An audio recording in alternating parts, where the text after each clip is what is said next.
എന്താണാവോ പുതിയ കണ്ടുപിടുത്തം? എന്താണെന്ന് ഞാൻ പറഞ്ഞാലേ ആൽഫി ചേട്ടൻ വാലും പൊക്കിക്കൊണ്ട് ഓടും.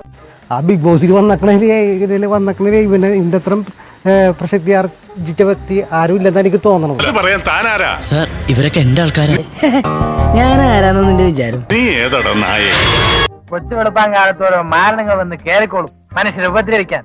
കാരണം ഇവനല്ലേ അതില് ഈ ഏറ്റവും പ്രസക്തൻ. അപ്പൊ ഇവനെ എടുക്കേണ്ടത്. നിനക്ക് എങ്ങനെ സാധിക്കുന്നത്? എനിക്ക് ഒരൊത്തും പിടിയും കിട്ടുന്നുണ്ട്.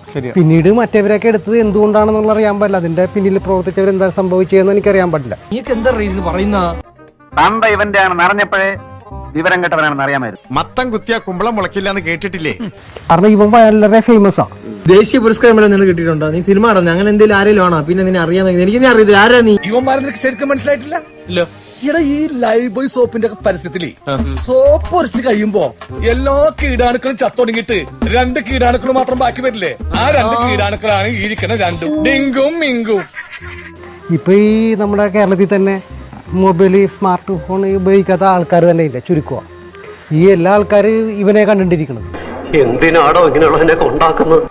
അങ്ങനെ വെച്ച് നോക്കുമ്പോ ഇവനെ എടുക്കേണ്ടത്. കുറെ വിവരമില്ലാത്തവന്മാരെല്ലാം കൂടെ ഒരു നാട്ടിൽ ഒന്ന് ജനിച്ച് എടാ ഇങ്ങനെ തിന്നു തൂറി നേരം കളയാതെ പറമ്പിലോട്ട് പോയി 4 തെങ്ങിന് തറയെടുത്തുകൂടെ? നീ ഇവറ്റകൾ ഉപ്പുവെള്ളം കുടിക്കാതെ സൂക്ഷിച്ചോണം. എന്നെ കൊണ്ടാവില്ലാന്ന് എനിക്കറിയാം. പിന്നെ നേരത്തെ ഒപ്പുന്നവനാണെങ്കിൽ വെള്ളം കുടിച്ചിരിക്കും.